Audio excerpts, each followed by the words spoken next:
What's up, Doc? I'm a very gifted doctor. I'm a very gifted doctor, too. Dr. Albert Beck. Good morning.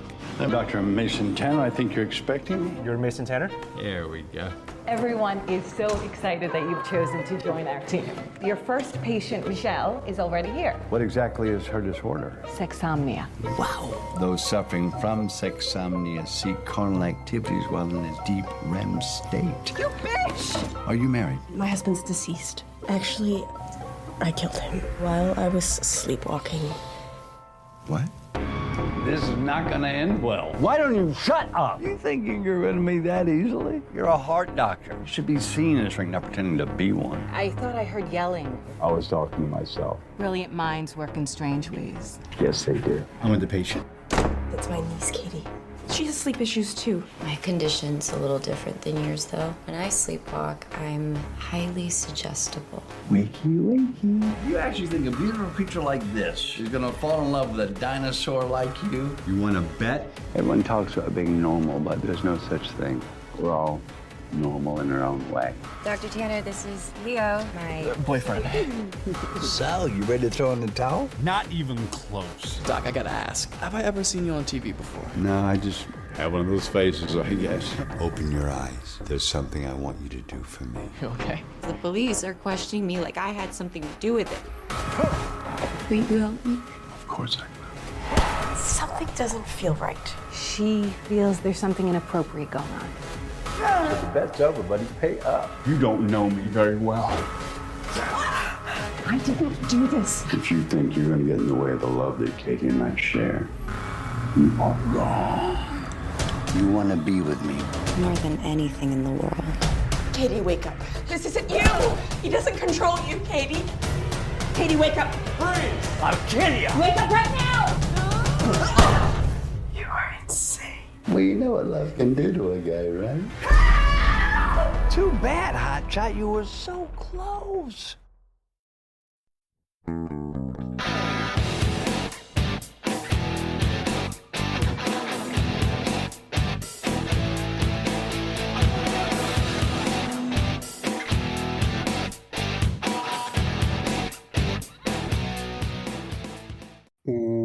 Welcome to They Call This a Movie, testing the strength of friendships, one terrible movie at a time. Subscribe to the podcast on iTunes and other podcast services by searching They Call This a Movie, and find us on Twitter and Instagram at TicTamPod. That's TCTAM Pod.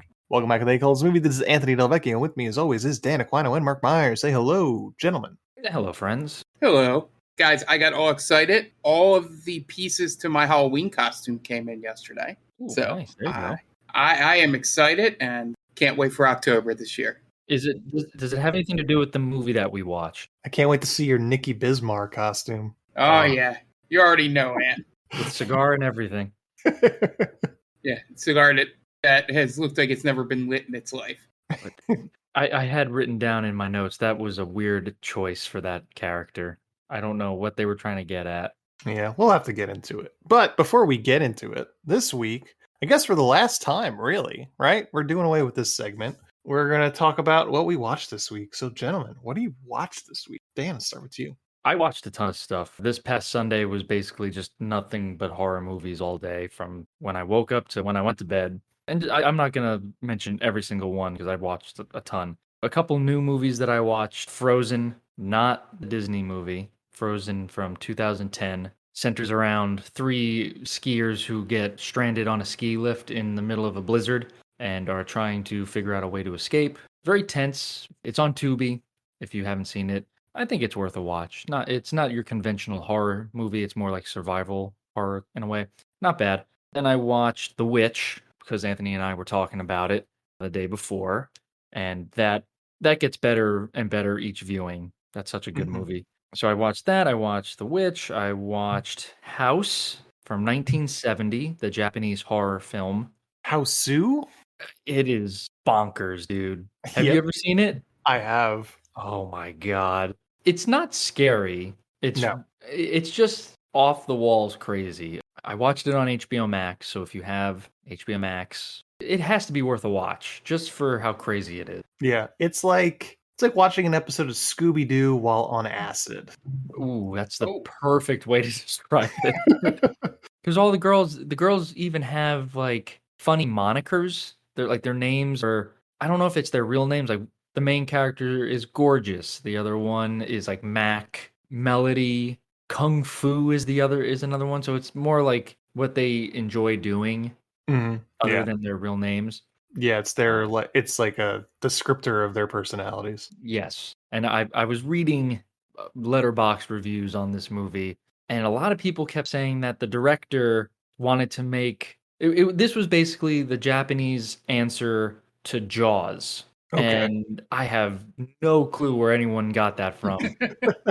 I don't get it. There because besides the fact that it's not set on water and there's no sharks, there's nothing that would connect those two threads. So I don't know where they got that idea from. Did someone say they needed a bigger something? No, I don't think so. Someone gets killed by mattresses. There's a character who gets like beaten to death with mattresses. So I must have missed that part in Jaws. Maybe that was in Jaws 3. I don't know. So I watched House. I watched Day of the Dead. And what was the last one? There was one more I did want to mention. Right, I watched so many, but yeah, I would say for the purpose of this segment, House on HBO Max and Frozen on Tubi from 2010. So those would be my picks for you. Okay. Mark, what about you? What'd you watch this week? I did not watch anything, so I keep with tradition on the final time we're doing this. And on a high note, huh? Yeah, Exactly. no better way to go out, really. Yep. As for me, I watched a couple of horror movies. I watched Exorcist, which I don't really need to get into, because if you've seen The Exorcist, you know The Exorcist. It's fine. Like I don't love The Exorcist. Is that weird? Can I say something? Yeah. And maybe this is a hot take. I like The Exorcist 3 better. I really like The Exorcist 3. Exorcist 3 is really good. And The Exorcist is not a bad movie. It's a well-made movie. I'm not saying that. But I think it's just a generational thing, probably. Sure. Like, Exorcist is the boomer horror movie, right? Yeah. Like, my parents, boomers, love The Exorcist. Well, my dad is terrified of The Exorcist. My mom loves The Exorcist. My dad thinks it's the scariest thing ever made. I think it's kind of like Citizen Kane, right? Where everyone, like every boomer kind of like wets their pants over it. Like, oh, like it's the greatest film ever. Same thing with The Exorcist. It's the greatest horror movie ever made. And it is good. It is really good. But I think it's and this is something I want to get into when we cover this movie. But it's something that it doesn't cross, like Anthony was saying, the generations, I would think. Because it's not as scary to people like us, I'd say. That's what it is, because the reputation for being the scariest horror movie of all time. And I'm just like, it's really well done. It's really atmospheric. I enjoy it. It's very well made, and I can see why people think it's the best. But I'm not scared. And I don't use that as a detriment usually to horror movies. So I'm not discounting it, but it's just like I don't think this is scary. I'm right there with you, man. Yeah. Okay. Yeah, I think the third movie has a better story. And there was actually some parts that genuinely creeped me out in The Exorcist 3. Sure. And it's just better acted as well, I think. It's got Patrick Ewing in it too. That's right, as an angel. That's all you need to know, folks. I mean, that's some fine casting. Oh, yeah. Besides that, I watched Malignant also on HBO Max. It's weird. It's kind of stupid, and I don't know. I kind of already knew that it was going to be stupid, and maybe that ruined the experience for me. Was this the first time watching it? Yes, it's my first time watching it. Okay. Does the title lead me to believe what the story is mostly about? Yeah. Okay. Basically. Well, I mean, yes, but also no. I know what you mean. If that makes any sense. Yeah. Malignant does describe what is happening in the baseline story. Yes. Okay. Which is good, because to name a movie with a word that has that kind of meaning and have it like have no connection to the plot would be real dumb. It's super loose in that connection, but it's there. Yeah. I think what made me laugh about that movie is how they try to play it so serious with the big reveal towards the end. Yeah. Right? She's watching the videotape, and then it slowly pans around and you see what's going on. and the music crescendos in that part, and they're really trying to play it serious, and what they show is just so silly, and it doesn't hit the mark for what I think they were trying to do there in that scene. And I will say that the police station scene was pretty wild, where she basically like goes full Terminator and takes out an entire police station. Yeah. Yep. ACAB baby. I enjoyed that scene. I was not expecting the full action movie there. Yeah.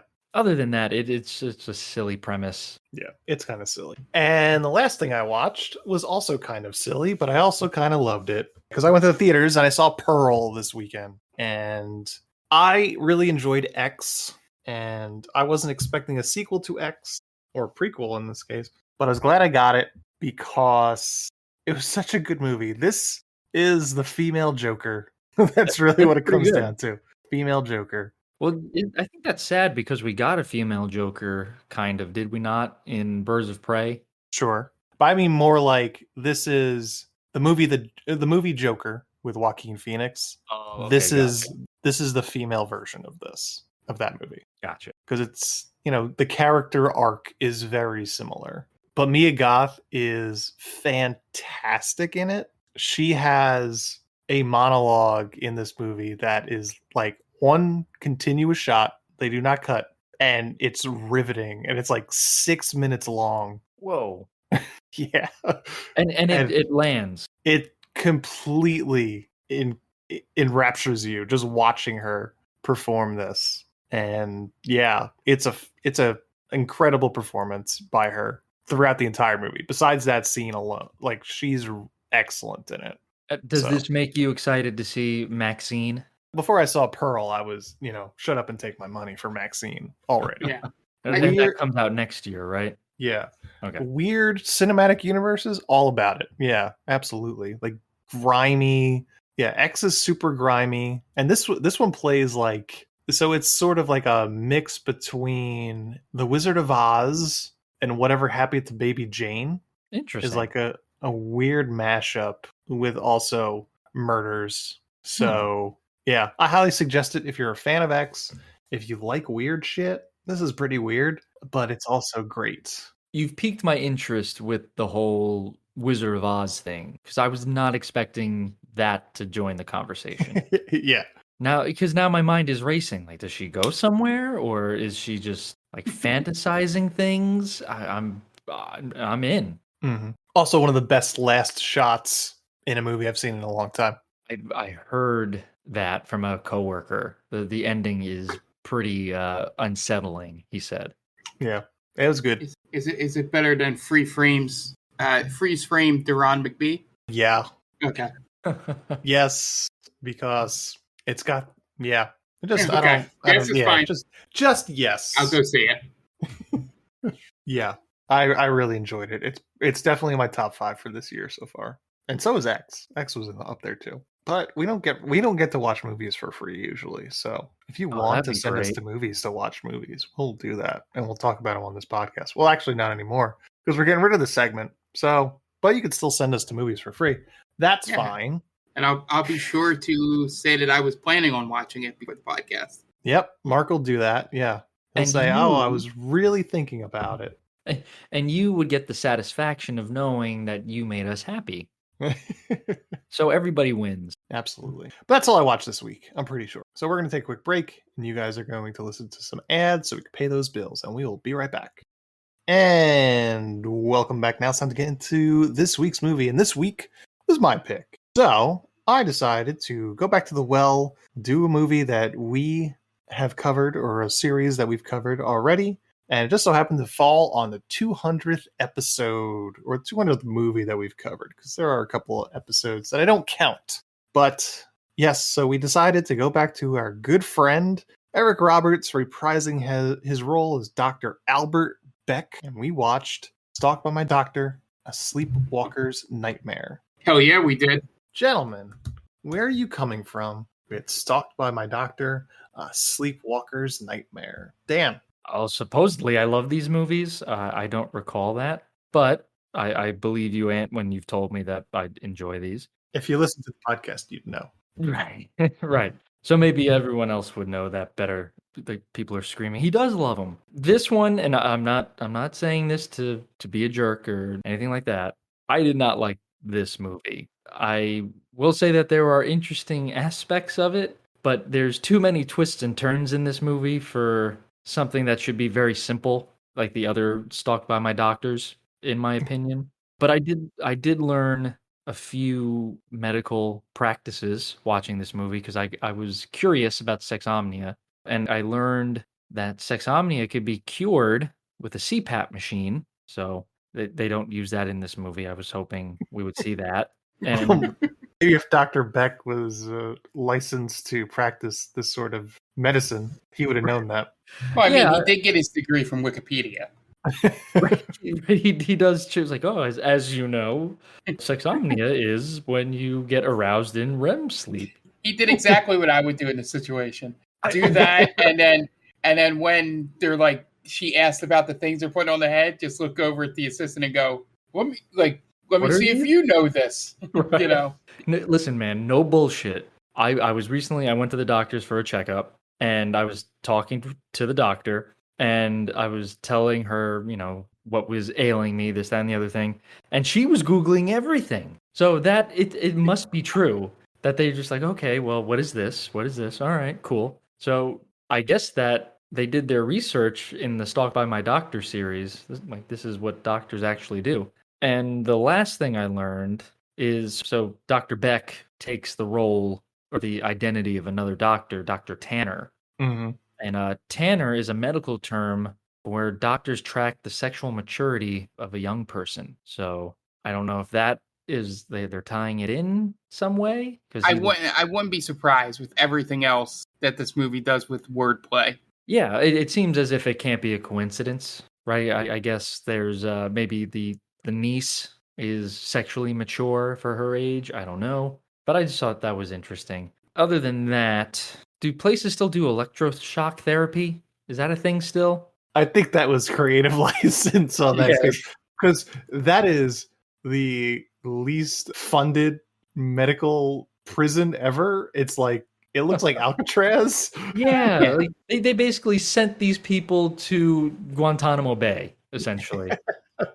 It's straight out of, you know what it is? It's straight out of Silence of the Lambs, is what that is. With the flickering lights. No one paid the electricity bill, apparently. And the one other thing I had written here is, why are there no security cameras in any establishment? Right, like a parking garage. The parking garage, the hospital, or the electroshock therapy area. There's there are no cameras anywhere. You could literally get away with anything, which Dr. Beck does, and it's infuriating. If you told me that electroshock place was just in the basement of a house he's staying at, I would believe you. And the orderlies are just guys he's met. Yeah. Yeah, because they're horn dogs too. Ooh, they're creeps. We've watched 4 movies of Dr. Beck being a creep, and those guys out creep him in 30 seconds. Yeah, I think because there's no nuance to them.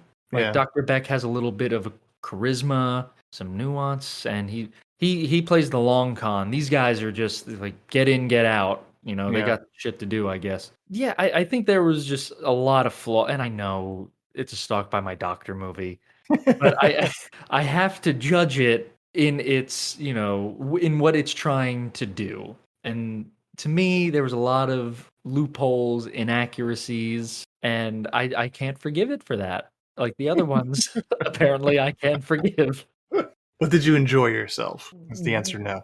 No, because I felt like this was, again, coming from a Stalked by My Doctor perspective, this might have been the creepiest one out of all of them. Sure. So I was not enjoying myself watching Dr. Beck kind of do his thing with sleeping women. It's a little bit harder to be on board with him for this one, right? Yeah. I don't know. Or, Again, like I don't know along for the ride. It's Sure, hard to be along for the ride. Yeah, I was gonna say I don't think I've ever been totally on board with him. Along for the ride is probably better because it is It is somehow more rapey than the previous 3 movies. And also, and so it's rapey, and then they have the whole where he's basically hypnotized these women, right? Yeah. And tells them to do things. And I don't think that's how sexomnia works. No, I don't think so. As an expert, Dan, you would know. Yeah, you Googled it, so. I did. He did his own research, Ant. It's very treatable. So I think that would have been step 1 for the other doctors. Like, hey, we don't do any of this. Why are you doing this? This is very like archaic. Yeah. Why don't we do, the real steps? Again, it's a Stalked by My Doctor movie. So I can't judge it too harshly, but yeah, not a great time, I'll say. Okay. What about you, Mark? Where are you coming from? So I was excited to watch this movie. And as I texted Ant, I did what they call in wrestling a pop when second Beck showed up. Vacation Beck. Vacation Beck. Oh, I thought it was Party Beck. I call him Vacation Beck. Yeah. And throughout the movie, I kept thinking, I can't decide between the movies, these 2 types of movies that we watched this year, whether it would be more fun with a Bonnie and Clyde type movie between Beck and Kyla, or a Freddy versus Jason type of movie between Beck and Kyla. I don't know which I would want, but I would want to see a movie with them interacting. Gotcha. For a second there, the scene in the diner, one of those girls at the table, I thought was Kyla. Really? Yeah. I must have missed that. Yeah. Yeah, I thought not that it was going to be Kyla, but I thought it was. I thought it was the actress playing Kyla. Oh, okay. Oh, okay. That would have been more fun. Yes, I agree with that. Yeah, if it just looked very much like the actress that played Kyla in My Teacher, My Obsession. Not that she was reprising her role. That would be a hell of a crossover. Yeah. This movie is a crossover, though. From what? So Emily Ullerup, who plays Michelle, she reprised her role as Michelle from Sleepwalking in Suburbia from 2017. Does she wind up killing her husband in that movie? That's why her backstory is so complicated in this movie. Oh my God. Because it's the story of the original movie, of Sleepwalking in Suburbia. I had no idea until I looked it up at the trivia after I'd watched this movie already. I was like, that is such a bizarre backstory for this character. That threw me through a fucking loop. I was like, why are they getting so involved in that backstory? Like, why is it so dark? Well, for all the people out there that obviously recognized her and was like, you can't just gloss over this. You need to explain. Yeah. Wow. Yeah, that's what's that meme where it's the most innovative crossover in our timeline where they talk about Avengers Endgame or whatever? Yeah. The most ambitious crossover. The most ambitious crossover. It's right there. It's been in front of us this entire time. Yep. Yeah. I think the worst parts of this movie are obviously how creepy and rapey it gets compared to the other movies. Because at least with those, he tries to have relationships with conscious women. Right. He's manipulating them, but at least they're awake. Yeah.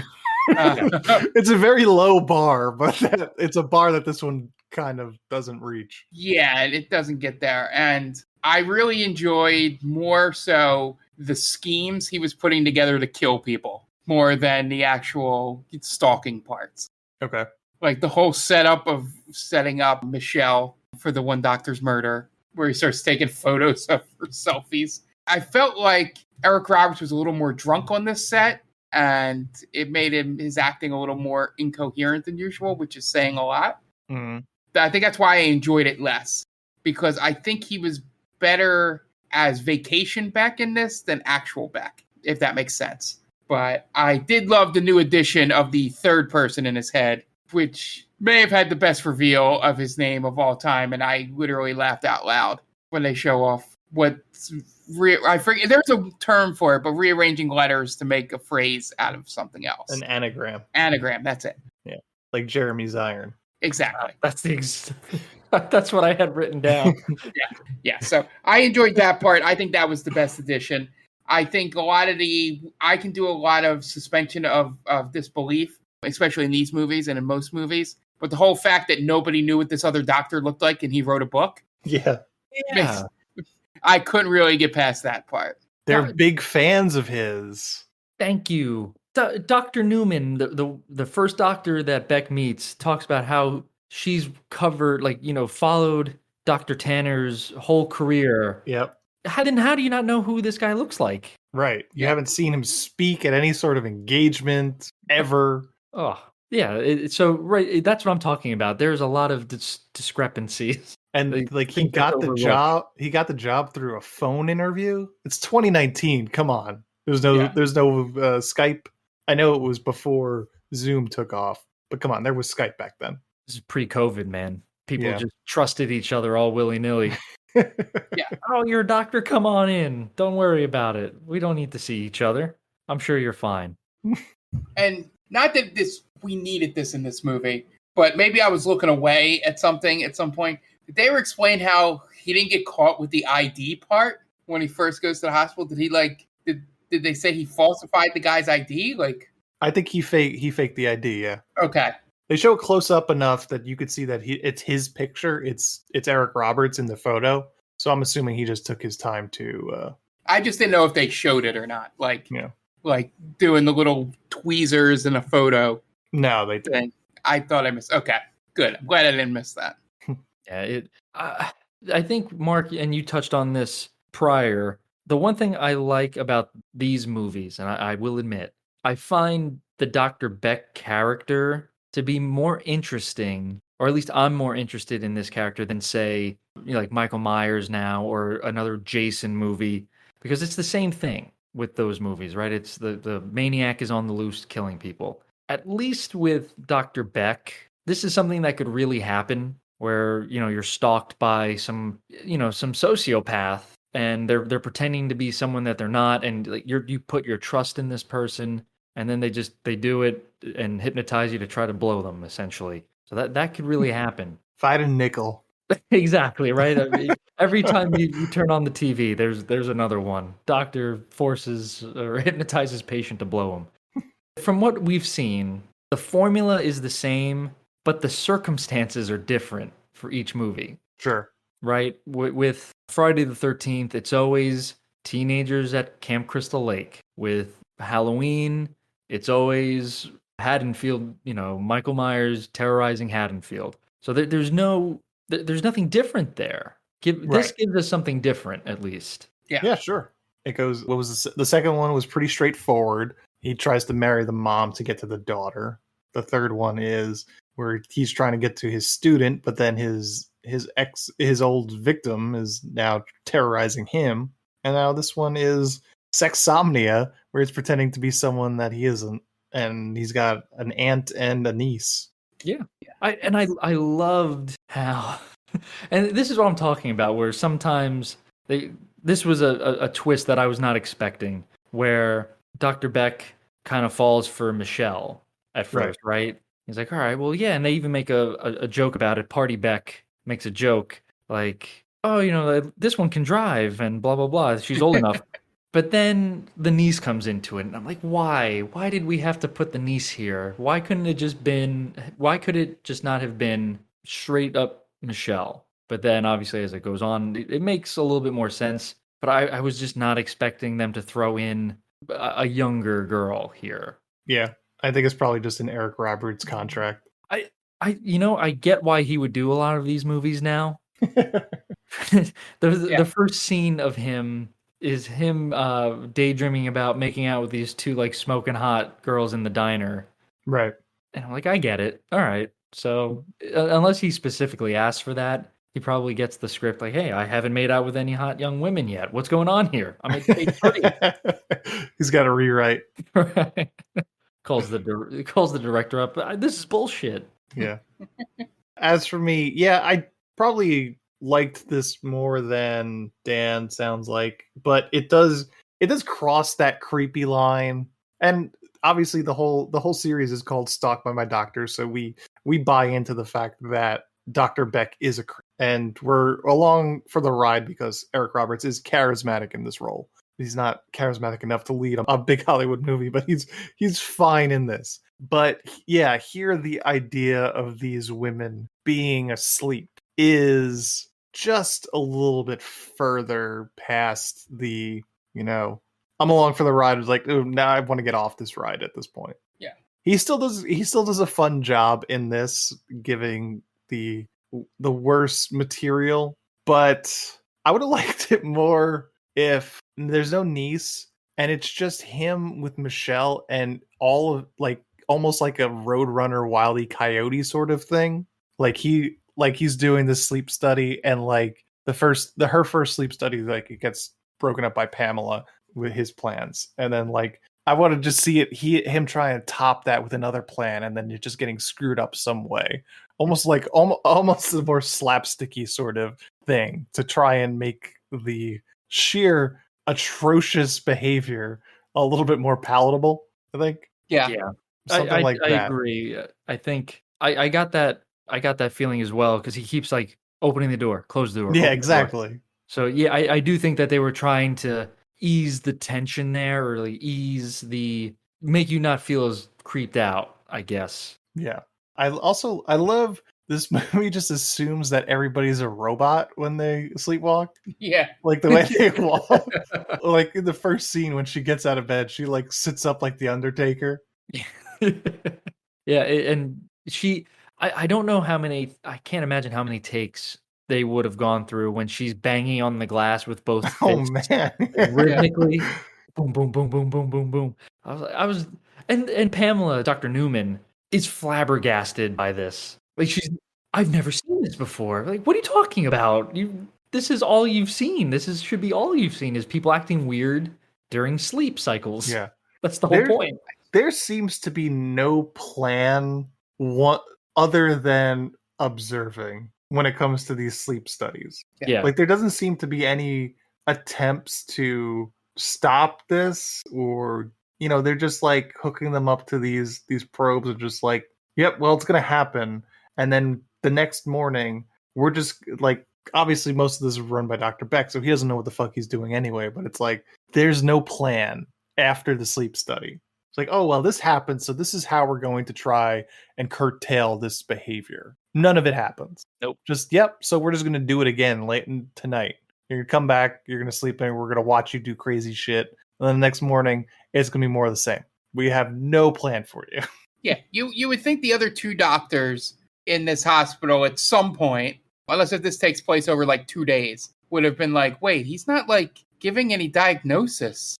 Right. Like he's just reading what sounds like it was written on, WebMD for what's going on. Like this woman runs the hospital enough that she's worried about, his behavior, but she doesn't know enough to know that she should have had the red flags up much, much sooner. Yeah. You guys are both right, because they do these sleep studies and he just explains what he thinks happened. And that's it. There's nothing else after that. Yep. And Dr. Newman, again, she enters this room with Michelle, who's sleepwalking, and it's almost like she's being attacked. And I couldn't tell if she was like, if they were going to set it up where she like attacks women in her sleep as like some sort of thing, like where they're competition, because she looks like she's going to attack her. Yeah. Oh, and she's Dr. Newman is terrified. She has no clue what's going on here. Like again, it's incredible that there's no one helping anyone out here. It's just this one doctor alone, and and Dr. Newman acting as if none of this has ever happened before. Yeah. It's totally unprofessional in every way possible. Yeah. And I think there's only 2 people who work at the hospital, right? It's Tyler and Dr. Newman. Pamela. Yeah. Yeah, they couldn't hire another actor. Right. Probably not. Yeah. Do you think that Beck put in his 2 weeks at the diner? Probably not. I don't think you put in 2 weeks as a busboy. This guy's he's unprofessional, man. Quiet quitting. Quitting, that's right. Yeah, In this case, it's pouring coffee on someone. Yeah. Jen brought up a good point where, so at the beginning where Beck accidentally pours the coffee on the real Dr. Tanner, and Dr. Tanner just like berates him for like a solid 2 minutes, calling him every name under the book. Jen mentioned, in this day and age, I think a lot of people probably would have stood up and defended Beck. Like, all right, man, take it easy. Don't be such an asshole, all right? The guy made a mistake. Relax. Right. Well, yeah, that's a good point. Ain't nobody there for him. And that's why he is the way he is. It's true. We You gotta didn't- get... Oh, go ahead. I was gonna say you mentioned earlier about there's no cameras anywhere, but there is cameras in the sleep study. But Dr. Beck doesn't seem to fucking care. Right. I kept saying it's recorded. It's Yeah. being recorded. You're Yeah. not gonna get away with it, man. It's like aren't people going to be suspicious if you erase the tape? Yeah, but you know what? He would probably bullshit his way through it, and people would be like, "Oh, that makes sense." Like, oh, you know what happened? The tape, the head on the VCR got clogged, and it tore the tape up. So you know, what are you gonna do, right? Like, oh yeah, you know those decks, they are pretty old. Jesus Christ. Yeah.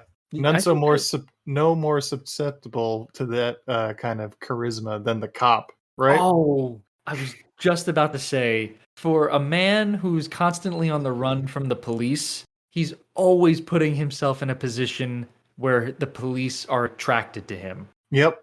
And the By cop his own doing. And the cop has a full-on conversation, and then, like, at the end, when Michelle, of all people, which I don't even know how she realized he was Dr. Beck, unless he said his name at the before he tried to give her electroshock therapy. But she says his real name was Dr. Albert Beck, and the cop's like, "Oh, that was Dr. Albert Beck? Oh yeah, cops have been looking for him for years." It's like, man, they don't send out a picture with his face, like with this looking for him for years. This is what he looks like, sort of thing. Be on the lookout. Yeah, APB, as they say. Yeah.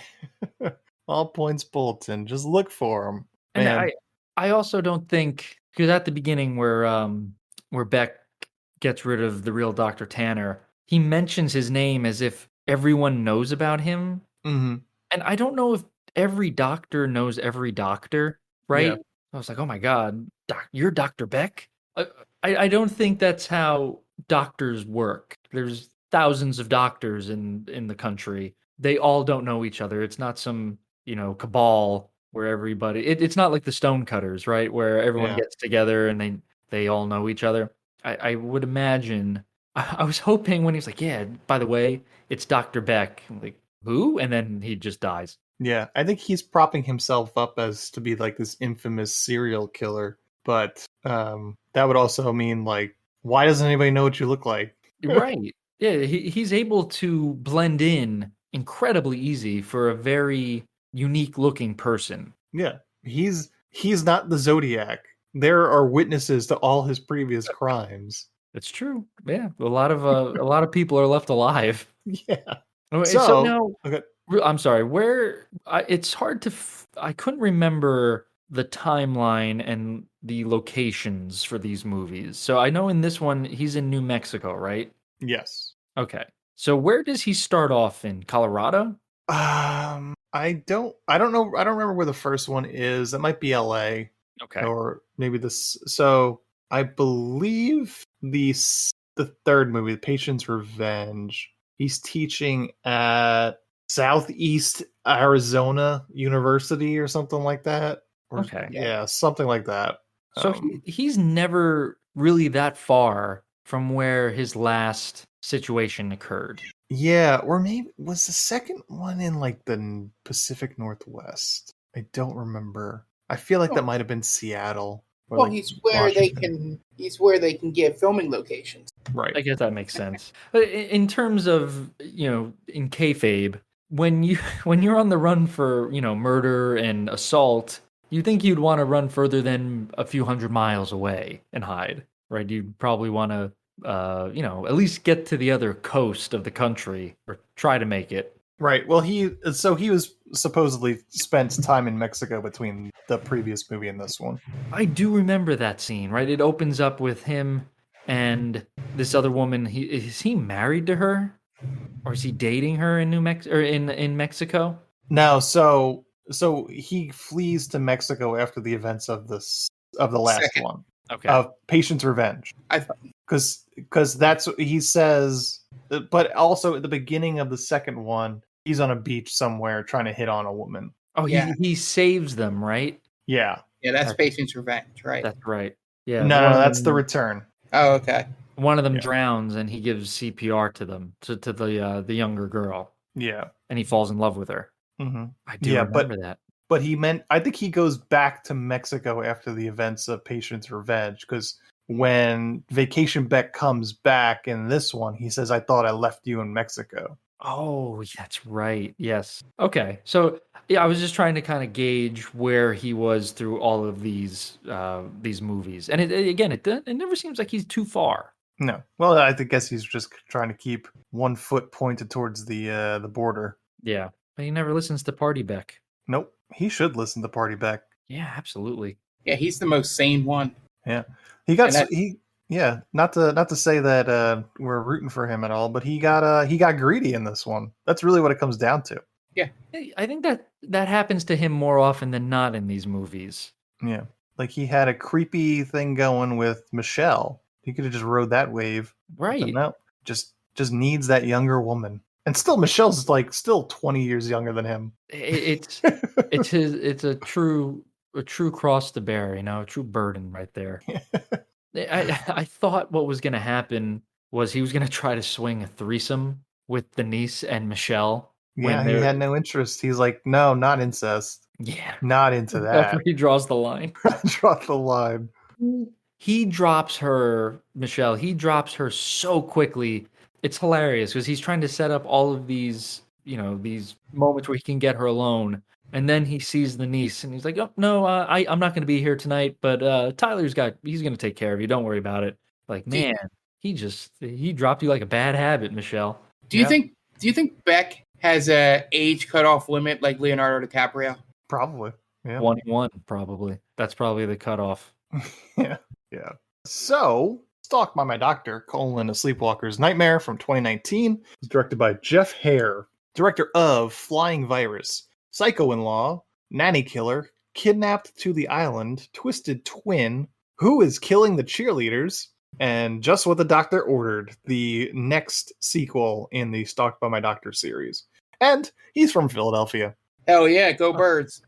Oh, God. Stars Eric Roberts, Emily Ullerup, Angelina Apple, Felissa Rose, Michael Pearl, Matt Rife, Stephen Chan, and Clayton Roner. Felissa Rose, a repeater, as she was in Sleepaway Camp. IMDb score of 5.1, and not a review on Rotten Tomatoes. There are 3 audience reviews, and that's it. Budget, nothing.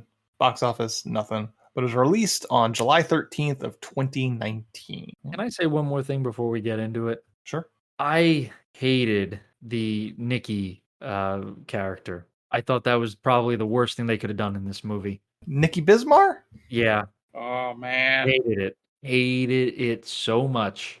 Why'd you hate it so much? Because for one, I figured out, like, well, this guy's not real. I had a feeling. And it really doesn't add anything to the mythos of Stalked by My Doctor. It's making it too crowded, too complicated. We have Party Beck. That's all we need. Yeah. We don't need Nikki Bismarck. Good. Only thing I wish is that I love Nikki Bismarck, but I think it should have been Eric Roberts. Yeah, why is it a different person? Well, because if it's another Eric Roberts, then you know that he wasn't real. Okay. They were trying. Okay, yeah. Yeah, they're trying to make you believe that he was at least they wanted you to believe that he was a private detective. Yeah. All right. Sorry, I rescind my statement. Yeah.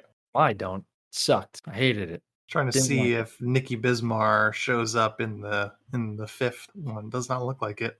You know what? I will say again, as much as I did not like this movie, I'm interested to see how Beck gets out of the electroshock therapy in the next movie. Okay, so the plot for the next one. Having escaped from the psychiatric prison, Dr. Albert Beck hides out in an empty house until its new owners moved in. Forced into the attic to evade the widowed mother, Beck watches from above, attracted to her young daughter. You can't see me right now, but my eyes rolled so hard. Oh, that sounds terrible. Well, we will find out in next September of 2023. You mean that movie couldn't find a way to have My Sick Brain? Brain. Or Mind, or whatever it was? My Sick Brain. Do those guys make I'm sure Party Beck shows up. Let's does see. Nikki show up? Let me see. Let me click on Top Cast. Yeah, So it's Dr. Albert Beck, but the official Vacation Beck name is Laid Back Beck. Wow. Vacation Beck sounds better. Vacation. That's better. Oh, man. I don't want to see that movie. Don't make me do it. Oh, we're gonna watch worse movies before that. That's a good point. Yeah. And again, there are some instances in these movies where it is fun to watch. I'd be lying if I didn't say it's not. It's like a total downer. It's not. Yeah. But And yeah, it's too creepy this time around, I think. Yeah, we don't have the great moments of like the performance of Sophie in the third one, Patient's Revenge, and she's just incredible in that movie.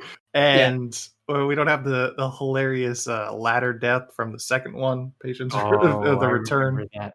Yeah. He's very brazen in this movie with his kills, I will say. Yeah, he definitely is. You guys want to get into the plot? Let's do it. Dan, what do you got for us? I'm just going to give a real quick shout out to our good friends from Geek Vibes Nation, Tia and Brittany, and their podcast, The Top 10 with Tia. It is a weekly podcast where Tia and Brittany do a rundown of their top 10 list of the week. So if that's something you're interested in, I would invite you to go over to geekvibesnation.com, search Top 10 with Tia, and go check them out. Okay, great. And we are going to take a quick break. And you guys are going to listen to messages from friends of the podcast. And we will be right back. Hey, this is Ken M. Padawan J. Coach Duffy. From the Ocho Duro Parlay Hour podcast. Every week, the ODPH is talking sports, movies, TV, comics, and more. It's always a parlay of topics on each episode. You can find the ODPH on Apple Podcasts, Google Podcasts, iHeartRadio, Spotify, Stitcher, Podbean, and wherever you find great podcasts, such as the one you're listening to right now. Don't forget to check out OchoDuroParlayHour.com, where you can find the links to all of the ODPH social media accounts, links to the bands whose music you hear each week on the show, hashtag 607 podcast info, and parlay points, our companion blog section of the show. Thanks for listening to the ODPH. Now get back to your regularly scheduled podcast.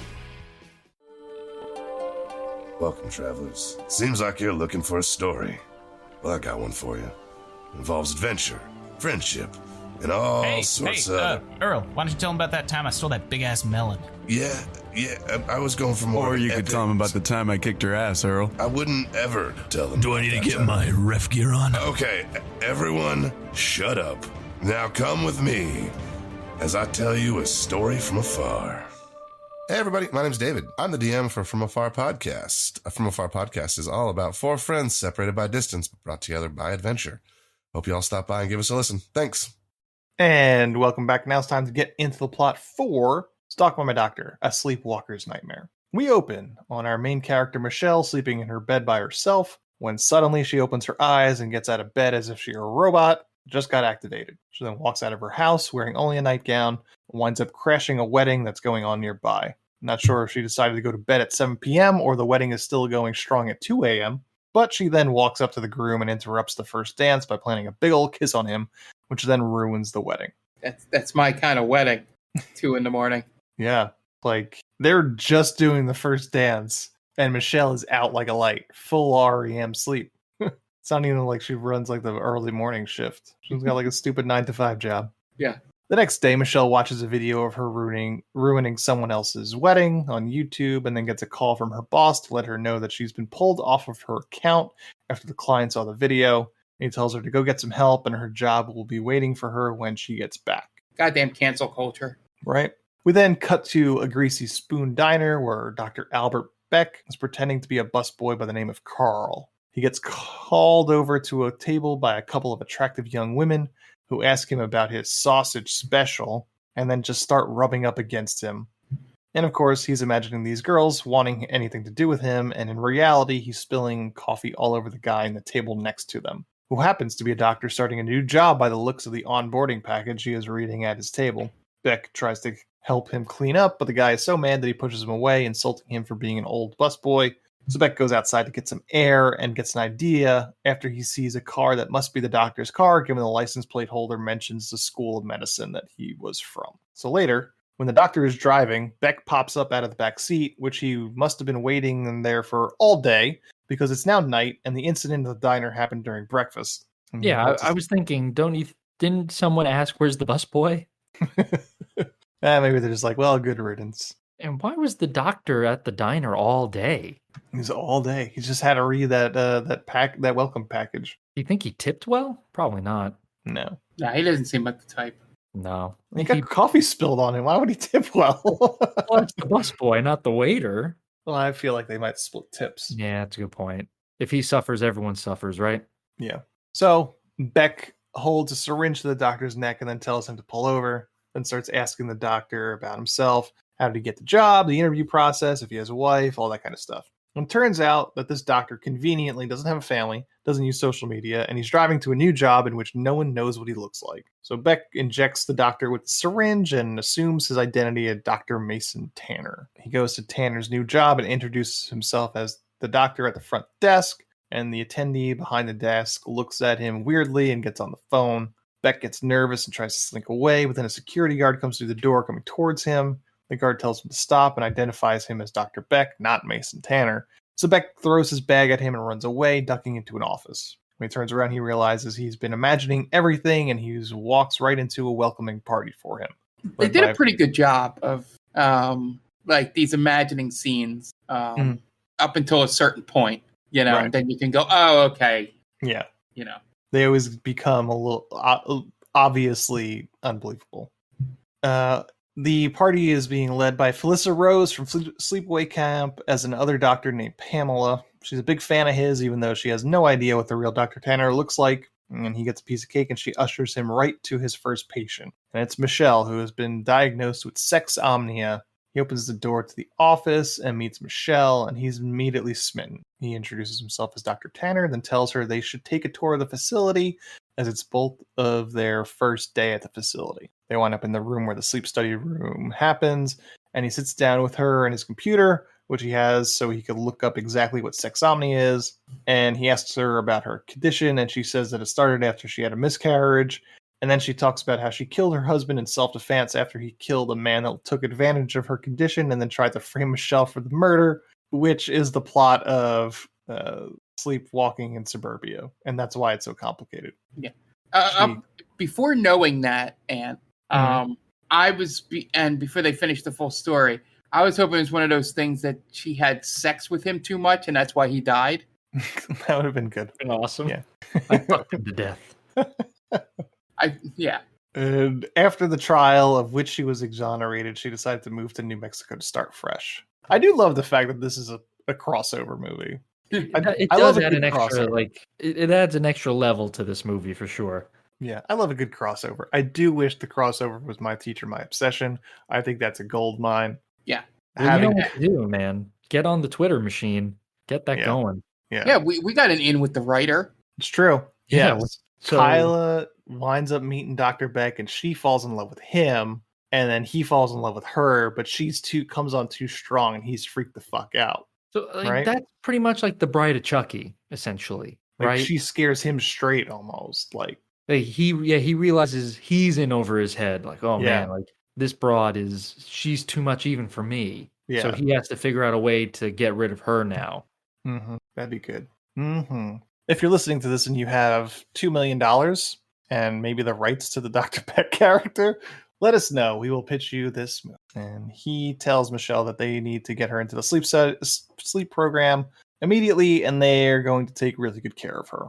And at night, as Beck starts to Google Michelle and her story, Vacation Beck shows up. Vacation Beck is actually happy that real Beck is infatuated with a woman closer to his own age, and that other than his usual barely legal infatuations. They then start arguing with each other over whether or not Beck could help her with her condition.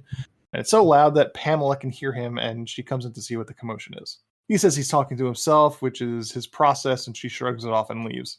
Michelle has her first sleep study session, and Dr. Beck assures her that she is safe in the sleep study. Even if she has an episode, the door is locked, and she wouldn't be able to get out. As Michelle sleeps, Beck tells the other attendee, Tyler, he could go home for the night. So Tyler goes, and Beck waits for Michelle to start her sleepwalking. While her phone rings, she does wake up and comes over to the two-way mirror between the two rooms, and she beckons Dr. Beck into her room and starts to undress herself. But as Beck tries to join her, Pamela is on the other side of the door and asks him if he wants her to assist with the study. He keeps trying to usher Pamela away, but she delays him enough that Michelle then goes back to her bed and falls back to sleep. Next morning, Beck plays the footage for Michelle, who is mortified at what she was doing the night before, but he tells her that he thinks that her subconscious is doing this because she wants to become pregnant again after her miscarriage. During their meeting, her phone rings again, and she says it's her niece, so she answers it. After the call, she hangs up and says her niece, who lives in LA, is all the way at her house right now in New Mexico, and she needs to leave to go to her. So Michelle goes home and sees Katie waiting on her doorstep. Beck follows Michelle all the way to her house and then sneaks around the back to eavesdrop on her and her niece's conversation from the backyard. He listens in, and Katie tells Michelle that she has a sleepwalking issue ever since her parents died. She sleepwalks and will do whatever anyone asks of her, and her boyfriend's roommate used this to rape her, and then the boyfriend blamed her and broke up with her. Beck goes back to his car and calls Michelle and tells her he wants to prescribe a sedative for her for the night to prevent any of her sleepwalking episodes, and tells her he wants to schedule her next sleep session. Yeah. This is the time when it's like, sometimes people can be too trusting of doctors. Mm-hmm.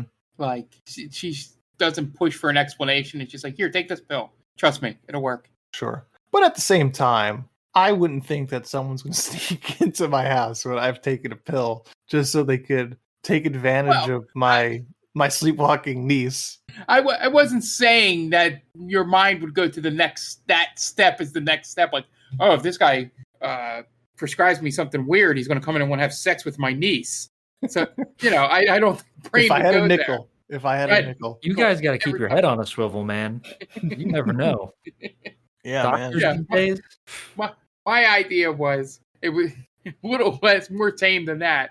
It's just the fact of maybe some red flags going up, that he's just like, no, take this sedative. Sure. Like, no real explanation as to how this would help. Mm-hmm. And again, nothing is explained. So it's par for the course in this movie, right? It's like, oh, you have, this is what happened in your session. So now you have to take this.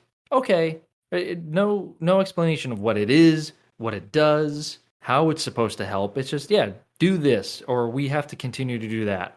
Well, I think it's that far of an actual leap in logic if you're saying this woman sleepwalks all the time, and she's not going to be in a sleep study on this particular night. So in order to keep her from sleepwalking, I'm going to prescribe you a sedative. I don't think that's a huge leap in logic.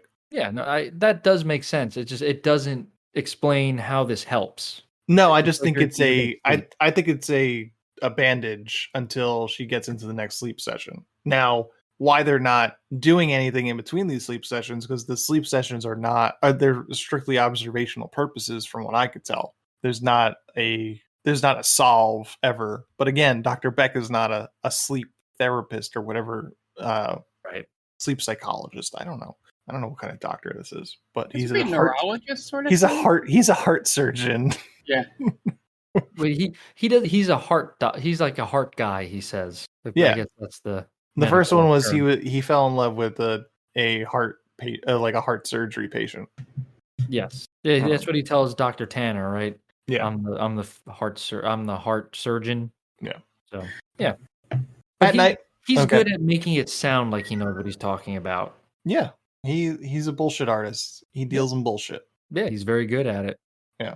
So at night, Michelle is taking the sedative and is out like a light. So Beck enters her house with a lockpick he happens to have, and then enters Katie's room waiting for her to wake up. As he waits, Vacation Beck shows up, telling him that he has a problem with younger women.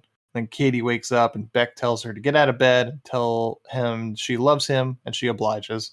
He then makes a bet with Vacation Beck, which is himself, and again, that he'll be able to make Katie fall in love with him, and if he does, Vacation Beck has to go away forever. Puts Katie back to bed, and Vacation Beck mentions that there's a guy outside that has followed him, and he's been watching them. He looks out the window and watches as the man drives away. The next day, Beck shows up to his office and to find the guy in his office. He introduced himself as Nicky Bismar, and he has an air of private detective to him. And Nicky Bismar says he's a new patient, and he talks about his vivid dreams he's been having involving younger women. And he starts describing things that are very specifically similar to Beck's compulsions, too much to be a coincidence. And then Nicky Bismarck excuses himself from the office, saying, "I'll catch you later, Doc," or something similar. At Michelle's next sleep study, Dr. Beck gets her all ready and then tells her that he's going to leave her in the very capable hands of Tyler, the attendee. And then he goes to her house to camp out and wait for Katie. Katie then gets into her car and leaves, and he follows her. They wind up at a fast food place, and Beck runs into her, quote unquote, Katie spilling his drink on himself. Here's one thing going back to that as to why people like us wouldn't do things that Beck is doing here. When she leaves, he doesn't give enough time before he turns the lights on his car. Like, it makes it way too like, oh, she's like making the right onto the street. Let me flash the lights in her face. Sure. No, that wouldn't raise any suspicions. Yeah, we're better stalkers than that. Yeah. I mean, it's why a lot of criminals like on Beck's, stalkers to that level aren't very smart in terms of thinking that stuff through. Because they're narcissistic enough, they don't think they're going to get caught. Right. I was hoping at one point like the real Dr. Beck would say to Vacation Beck, like, I'm going out to stalk Katie and Michelle. Like laid back Beck. Like, I don't want you stalking these women. All right, no, I'm going out to stalk Katie and Michelle. Lenny and Carl. Yeah, I was thinking towards the end of this movie where, like Nikki Bismarck and Vacation Beck are there. I would love to see a movie where it almost like Professor X style, where Beck has to battle these subconscious beings in his mind for supremacy of Dr. Beck. Hey, pretty good. I would love to see that because they all have their own personalities, which is pretty great. I would like to see how they would tackle that. It'd be like Inside Out. Yes. How great would that be? I don't think Pixar would go for that one, though. No, I don't think so. So Katie's creepy. Katie's apologetic and wants to pay for his drink, but he says he'll accept her sitting with him for dinner as repayment. They get to talking and he flashes his sleep clinic ID, and they get to talking and she mentions her aunt, and he says that she's actually his patient. So then he starts telling her that her aunt told him she's been having issues with sleep and he thinks he can help her condition. And she says, oh, basically she can't afford it, and he just comes on a little strong. She goes to leave, and wouldn't you know, her car won't start, so he offers her a ride home. Back at the sleep study, Tyler is observing Michelle, and Pamela comes in and relieves him for a bit as he goes to get some coffee. Pamela watches Michelle gets up out of bed, walks over to the mirror and starts banging on it, pounding on it like some sort of malfunctioning robot. So Pamela goes in to try to get her back into bed, but then robot Michelle backs her up into a wall. And it's unclear if she's going to try and have sex with Pamela or fight her. Either way, Tyler comes back and then intervenes. Michelle goes back to bed. Oh, it's a little bit of both. The fighting's just the foreplay, Aunt. Sure, yeah. Beck drives Katie home, and Katie tells him that she feels like they had some sort of a connection. And she says that maybe she should start dating older men. Then puts her hand on his thigh and leans over and starts making out with him. But it's obviously a dream. And Beck snaps out of it when Katie's boyfriend Leo knocks on the window of the car.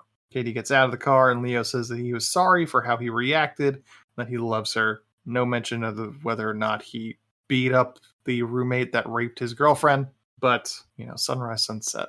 So they make up, and Beck introduces himself, and Katie says Beck, aka Dr. Tanner, is going to help her get better. They go inside as Dr. Beck says that he needs to use the bathroom. He has an absolute meltdown in the bathroom after he sees Leo kiss Katie, winds up breaking a glass after he makes it fuck a soap dispenser. It might be one of my underrated scenes in this movie. It's his freak out in that bathroom. He's doing sock puppets with oh, it's so good. Yeah. We keep coming back for the Eric Roberts performance. That's really all Yes.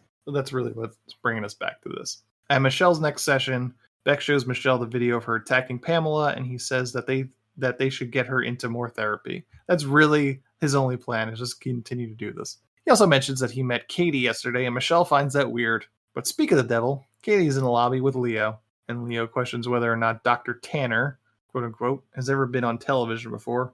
And Beck just brushes it off, and Leo leaves. Then Beck tells them that he doesn't want Leo living in the house because he might be adding stress for their conditions. So that night, Leo leaves and goes to a hotel, and Beck watches from his car. Michelle and Katie go to sleep, and Beck sneaks into the house, goes to Katie's room. He wakes her up and tells her that there's something that he wants her to do. Cut to Leo, who is in his hotel room when he gets text from Katie saying that she wants to see him. And she tells him to meet her at some random-ass parking garage. And so he goes to meet her, and he finds her at the top of the steps, kind of knocked out. Then Beck jumps out from nowhere and throws Leo down the steps, then stomps his face to finish the job.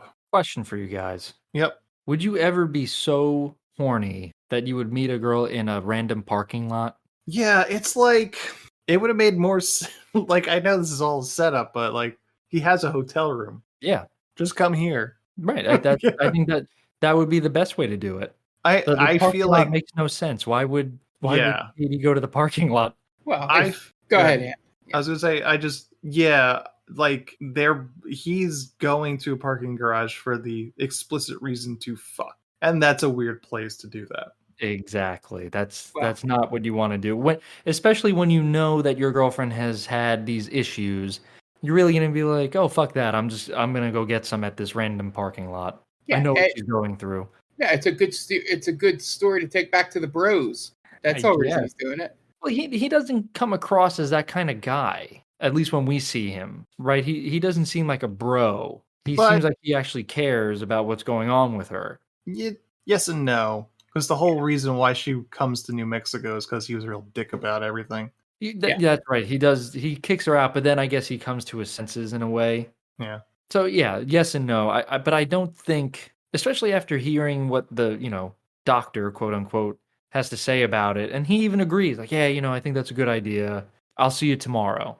But then all of a sudden, he's just, who knows what he was doing in that hotel room? Maybe they just got him at the right time. Like, oh man, I just ordered this movie. He was on his computer, so he was probably on Pornhub. That's right. Yeah. He found the right page. He was ready to go. And then you get the text message. Like, what are you going to do, Yeah, he was scrolling for about 20 minutes. Right. It's like, sick and tired of step sibling porn. Yeah. It's like, I just found that good Lisa Ann. I don't know who that is. Yeah. Sorry, I didn't mean to bring you into my world there. Oh man, there's no girlfriend aunt porn on here. What are you doing, step aunt? The next morning, the cops show up at Michelle's house to tell them that Leo died. And then they go to Beck's office and tell him about it. And Katie blames herself because she sent the texts in her sleep. Leo's parents banned her from his funeral. Katie finally asks Dr. Beck to help her with the sleep study. But Michelle is super creeped out by the way that Beck holds Katie's hand. Something doesn't sit right with Michelle, as she says that Katie's condition has her being susceptible to suggestion. She doesn't act on her own. Dr. Beck brushes it off, saying it must mean her condition is getting worse, and they should get her into the sleep study immediately. I do have to recognize the game here of him. As soon as anybody questions why something doesn't match up, he's just like, oh, because it got worse. Yeah. That's why. No, yeah. Ignore that it doesn't follow the symptoms at all. Just because it got worse. We just don't know this level of it yet. Yeah. And then at the top of the stairs, Beck sees Nikki Bismar, who waves to him and he goes into his office. Beck leaves Michelle and goes into his office to confront Nikki Bismar, and Bismar is just super casual, still dropping those private detective vibes. But he says he's not a cop or a private dick. But he tells Beck about how he acted on his urges with a young woman by bringing her into his house and tying her to the bed. Exactly what Beck did in the first. Beck says he has to report this, and Beck leaves the room and tells Pamela that there's a disturbed patient in his office. Pamela goes into the office with Dr. Beck, and there's no sign of Nikki Bismar anywhere. So she puts out a call to security to look for a patient matching the description, and then Pamela tells Dr. Tanner that Michelle feels his relationship with Katie is becoming inappropriate, and Pamela wants to be at Katie's sleep study appointment that night.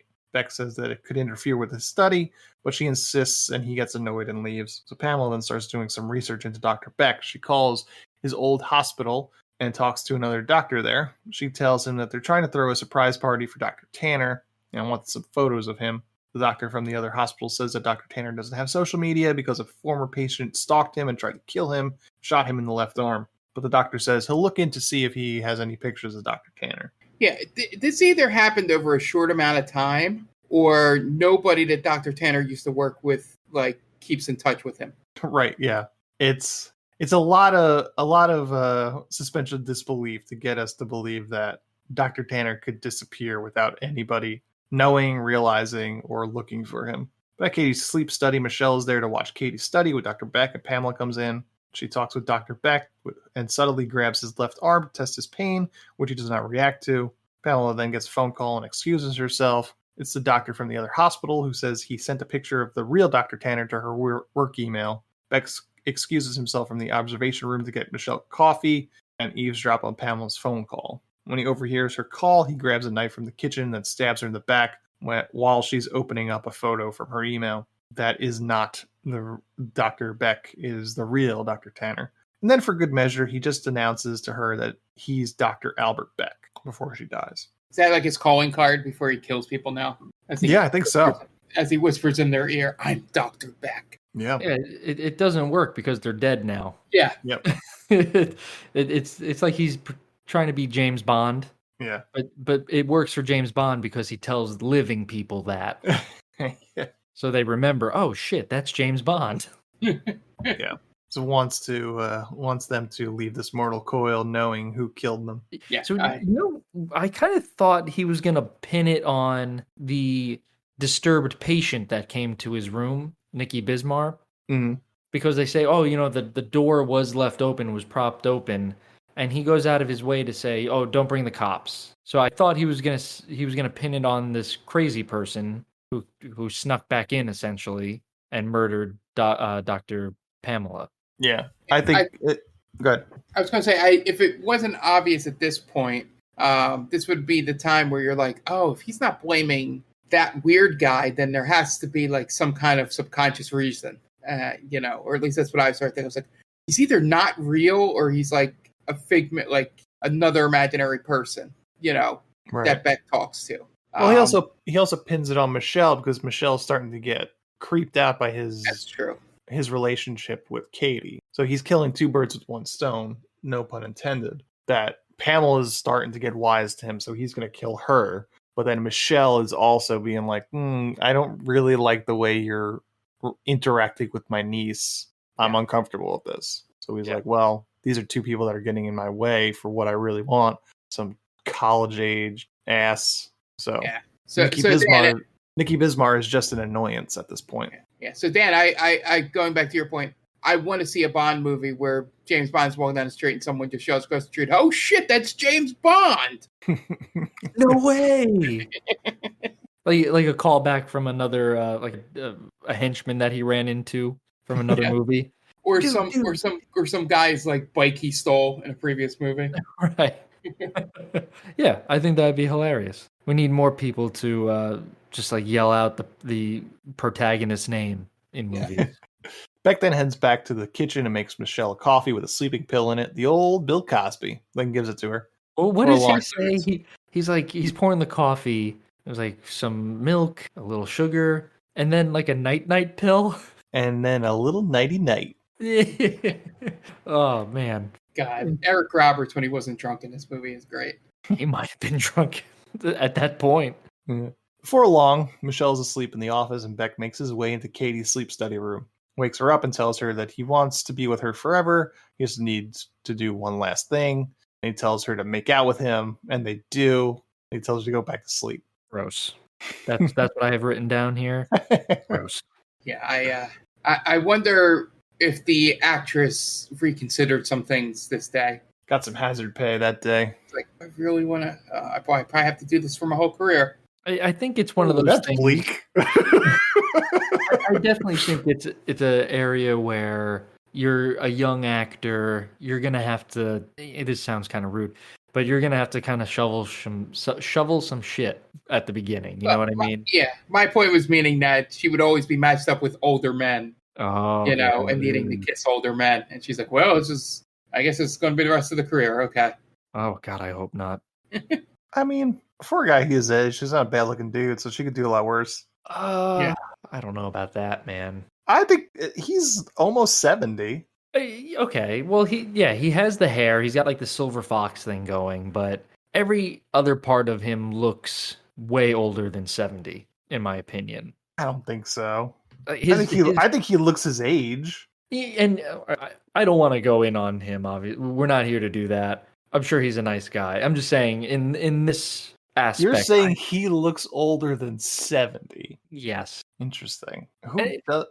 What's like another benchmark? Who also looks older than 70? I'm just trying to get your frame of reference of like how old you think people are. I don't know many 70-year-olds. Yeah, I don't know. Terry Bradshaw. He looks older than 70. That's the two. Okay, so where's Terry Bradshaw? He's got to be in his late 60s, right? Okay, So he was born in 1948. So he's 8 years older than Eric Roberts. Okay, so he's older than 70. Yeah. There we go. But Terry Bradshaw definitely looks older than 70. Right. Yeah, he's there's no hiding that for sure.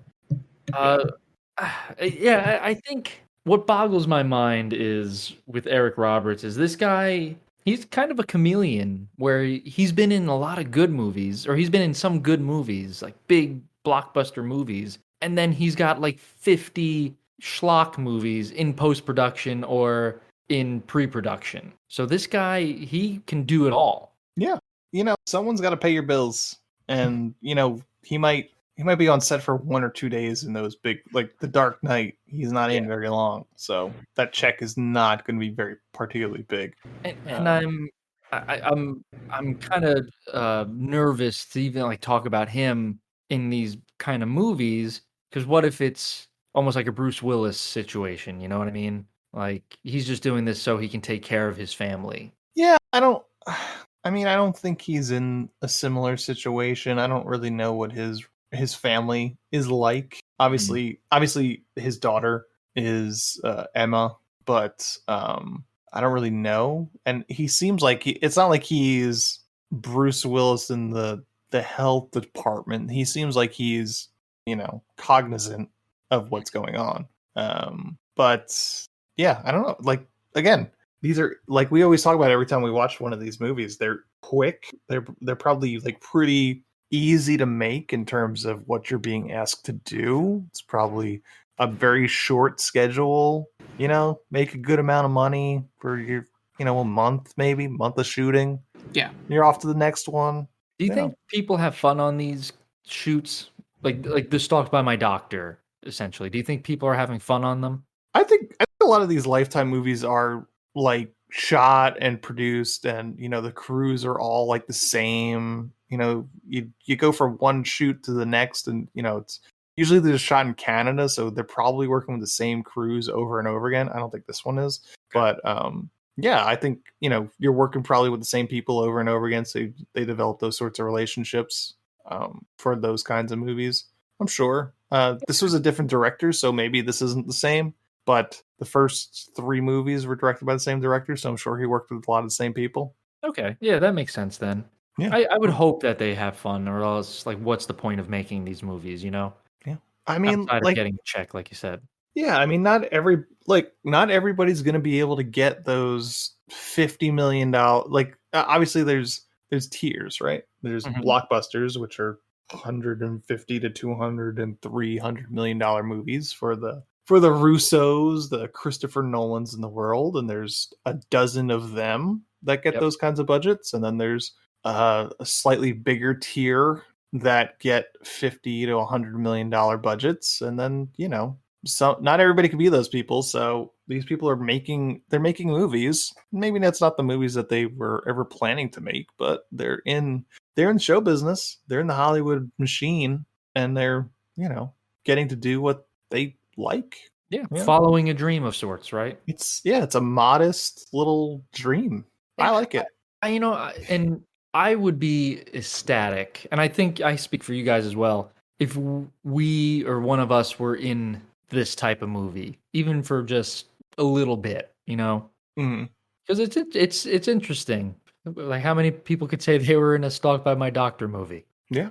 Would you let Eric Roberts kill you? Oh yeah. Yeah, I feel like that's the only way we could get into the movie, right? Yeah, if I'm in one. Oh, you mean in the movie? If I'm in one movie, I hope I have a pretty good death scene. Yeah, not off camera, right? Yeah, no. Yeah, you want to see us get our heads chopped off or stabbed in the neck or something. Yeah, maybe it's just my history compared to yours. I would rather be the guy that discovers the body at the beginning of Law and Order. I want to be the dead guy. Can I discover you at the beginning of Law and Order, Dan? As long as you don't say "Go Birds" afterwards. Go Birds. Yeah, don't. Oh my God, there's a dead body here. Go Birds. Like, I don't want to. I don't want that. Like, and then you're talking to the police, and just after every sentence, you keep saying "Go Birds." Yeah, I was on my morning jog. Go Birds, and I stumbled across this body. Go Birds. Now you immediately have me thinking. The writer in me has me thinking of a great opening of them interviewing somebody finding a body on a Monday in Philadelphia after the Eagles win. Yeah. Everybody that walks by him on the street. Yeah, that would work. But I don't want that for my scene. Okay. I just want to kill me in some kind of dignity, you know? Then he goes back to the observation room, takes Michelle's phone, and starts setting it up like she was taking sexy photos of herself, but she wakes up and starts to kiss up on him. He excuses himself and goes to the bathroom, where he proceeds to slam his head up against the wall in order to make it look like he was attacked, all the while arguing with Vacation Beck about the merits of how much Katie quote-unquote loves him. Beck then uses Michelle's phone to send texts to Pamela along with the pictures. Michelle wakes up in the morning to find her hands bloody and a bloody knife in her hands. Cop shows up and they take Michelle away, then start talking about Beck, about his account of things. Cops say Michelle has no memory of the event, but she also said that she thinks Beck had something to do with it, and he tries to paint it as some sort of jilted lover scenario. Beck says that he was almost killed too, and her paranoia is a textbook case exacerbated by her lack of sleep. And Katie and Beck have a heart-to-heart on a park bench. Katie says that she has to go back to LA because she can't stay at Michelle's house and she can't afford a hotel. But Beck has a solution. He has a big house that has a guest room and he wants her to stay with him. How convenient. Yeah, as any woman, or like any person really, how do you accept that offer? Right? Yeah. It makes no sense. Go ahead. I was going to say she's even susceptible when she's awake. Yeah, that's a problem. It's a big problem. Your aunt just got thrown away for murder. And you're like, yeah, I'm going to go stay with my doctor. Yeah. Who's watching the house? Oh, it's a crime scene. Oh, wait, no, the house isn't. That's what they said. Is it why? Why would it be? There's no crime that was committed there. They don't explain that part. She just has the line, and the house is now a crime scene. Yeah. That makes no sense. I missed that. Yeah. She killed, quote unquote, she murdered the doctor in the hospital. The hospital is the crime scene. Nope. Yeah, doesn't make any sense. Morons. Meanwhile, Michelle is strapped down in a bed at a correctional hospital, and guess who was her primary physician? Dr. Tanner, which is Dr. Beck. He says that her condition is getting worse and they should start electroconvulsion therapy. How he got himself into this position, who the fuck knows? Yeah, I don't think that happens, right? In real life, it would probably get transferred to a different doctor. Yeah. And this is the moment where he drops the act to Michelle, saying that he's not going to let her get in the way of his love and the love he shares with Katie. She starts to try and claw her restraints, so he has two of the creepiest orderlies ever sedate her. From the road, Beck calls Katie and she's getting to his house, and he says that he's going to fix her a nice dinner tonight to help her cope with her aunt getting sent to prison. Meanwhile, Michelle gets wheeled into a room as she's under sedation, and we hear the two creepy orderlies lay out a plan to take advantage of Michelle's condition, aka rape her. At night, Katie comes into Dr. Tanner's house to find a ton of candles lighting her way to the dining room as he's plated what seems to be the 2-for-1 deal at Olive Garden, complete with salad and breadsticks. And back at the hotel, the two creepy orderlies back at the hospital, the two creepy orderlies try to enact their rape plan. And Michelle wakes up and tells them to untie her first. And then she starts to making out with both of them until she's able to grab a nightstick from one of them and then beats the other one. And then beats the other one after that, grabbing one of their keys and making an escape. They set up the alarm and she continues her escape through the hospital. She beats up the smaller orderly one more time before she escapes and steals his car. This whole escape could have been prevented if she shut a couple doors. Yep. Yeah. Right. She doesn't close the door to the cell, and she doesn't close the door to the hallway, the block. Yeah. Yeah. So Dr. Beck continues to romance Katie. Katie tries to set boundaries, and then Dr. Beck starts to confess his love for her, which freaks her out. And then he starts having an argument with Vacation Beck right in front of her, which really freaks her out. And she starts to leave. He tries to stop her, and they struggle, and she falls down a small flight of stairs and gets knocked unconscious. Michelle makes it to the sleep center and sneaks in and steals some of Mason Tanner's files so she can find out where he lives before she's chased away by Tyler. Back at Beck's house, Beck waits for Katie to wake up as Vacation Beck tells him that it's over. Suddenly, Beck sees headlights in the driveway and grabs a fire poker thinking it's Nikki Bismarck. He goes outside, but no one's there. Then he starts putting it all together. Goes to a chalkboard in the kitchen and starts to try and figure out Nikki Bismarck's name, and he eventually unscrambles it to My Sick Brain. And Nikki Bismarck appears, announcing himself as the yin to Vacation Beck's yang. He's the little devil on Beck's shoulder, telling him that he should kill Katie. Michelle makes it to Beck's house and looks into the window to see Beck swinging a fire poker at nothing. Nikki Bismarck starts bending Beck's ear, telling him that there's no way that Katie can live after all this. Then Michelle sneaks in and tries to hit Beck with a shovel, but misses. Then she gets distracted by Katie waking up in her brainless sleepwalk way, and Michelle winds up getting hit by the shovel by Beck. Then Beck tries to get Katie to kill her aunt, so Katie grabs a kitchen knife as Michelle tries to talk some sense out of her, and eventually Katie snaps out of it, tries to stab Beck, who grabs her arm.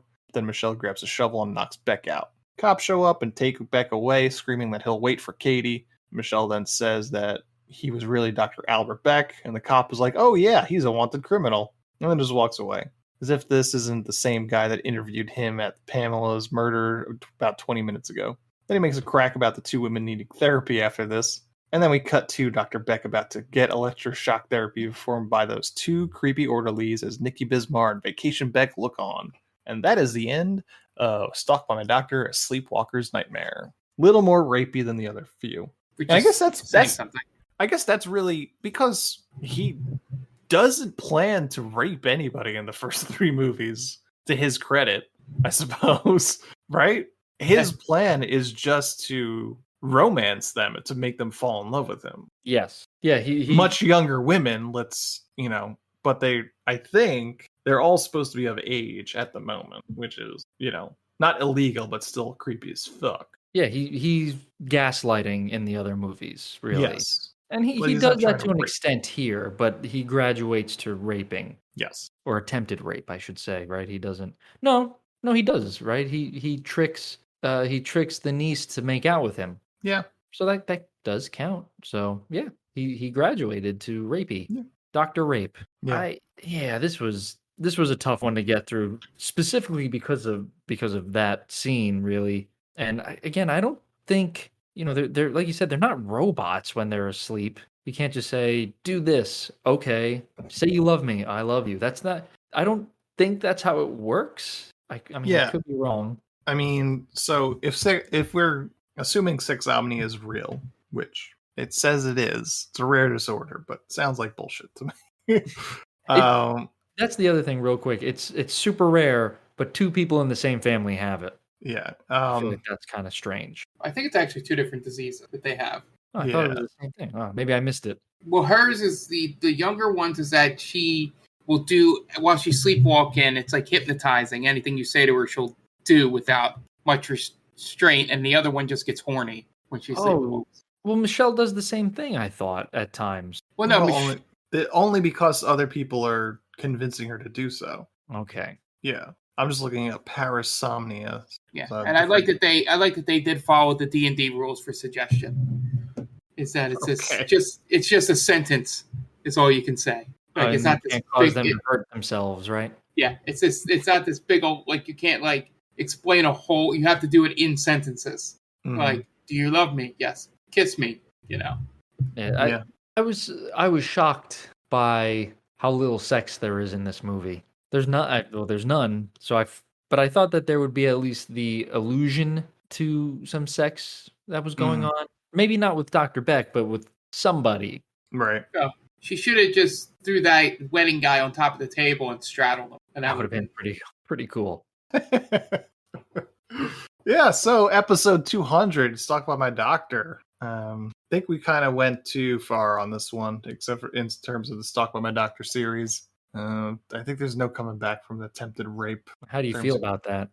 That's all on you, sir. You know what? We're a podcast that loves its traditions. You know what? So no, I think who would have imagined that series kind of gaining steam to where it ended up in this movie?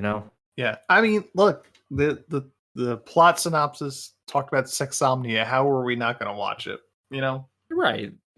Yeah. How often do you get to talk about a movie where that happened? Yeah. That is not adult rated. Yeah, exactly. I think, again, there was just, it went a little too overboard with a lot of it. And not even just the rape, obviously, that's the number one. But just how over the top silly it is for, you have to suspend your disbelief for these movies, but this was a little too far-fetched. Like, no one knows what he looks like.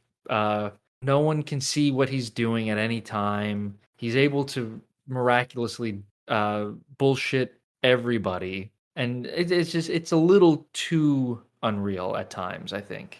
Yeah, it feels like a premise that was written and they couldn't figure out how to get out of the boxes of the other movies. Mhm. You know, like him being like a sort of famous serial killer kind of ruins most of what this movie is going for. Yeah. I agree. I miss the brother from the second movie, the ne'er-do-well rock star guy who sees through Beck right away just because he doesn't understand how Salt Lake City is situated. Oh, that's right. What a again, you suspend disbelief, but how is that going to tell you something about somebody just because they don't know? Well, I'll be honest with you. You know, I lived in Jersey my whole life. I can't tell you what street is like next to me sometimes. Sure. Yeah. So All right. it's if you have listened to our previous episodes and you like so would you say this is worth continuing to watch? Yeah, if you like these movies, I would say that this isn't such a step down that to avoid it. I think you're still getting what you're expecting from it. It just goes a little too far to to be on the ride with Dr. Beck for this one. Yeah, he's crossing that line into just not great. Right. I think it's funny how we can, as an audience, we can excuse murder, but when you cross that line into rape, it's like, oh, well, wait a minute now, you know? Yeah. So I think that's an interesting thought process. And I'm not saying one is worse than the other or better than the other. You know what I mean? I'm just saying we were okay with Beck murdering people in prior movies, but now it's like, well, wait a minute. This is a step too far, essentially. And he's a despicable character regardless, but like, oh, you know, murder happens in every movie we watch pretty much, you know, someone dies. Yeah. But like we don't really cover movies that go that extra step. Right. It's like when you're like, I won't, like, I'm a murderer and assassin. I won't kill women or children. Like, really? You have a code of honor because you're code. like you're an assassin. Like, who gives a shit at this point? Right. Yeah, I 100% agree. I think it's what's ever palatable for the audience. Yeah. All right. That's going to wrap us up this week. So next week we are going to do just kind of a little off format a little bit, just kind of talking about the last 100 episodes to kind of give us a breather before we go into October and do our 31 Days of Horror, which will introduce our new kind of structure, which is just basically we're getting rid of what we talk about there, what we watched this week for, getting further in depth with the movie that we're watching. So be on the lookout out for that kind of stuff. Check us out on all our socials, on TikTok, on Twitter, on Instagram. If you're listening to this, you probably know where to find us. But that's going to wrap us up this week. The director of Stalked by My Doctor, A Sleepwalker's Nightmare is Jeff Hare. So for Dan Aquino and Mark Myers, this is Anthony Davecchio telling Jeff Hare, well, you certainly made a movie, didn't you? Thanks for listening to They Called Us a Movie. Subscribe to us wherever you get your podcasts, and be sure to check us out on Twitter and Instagram at TicTamPod. That's TCTAM Pod. You can also check us out on TikTok at They Called Us a Movie.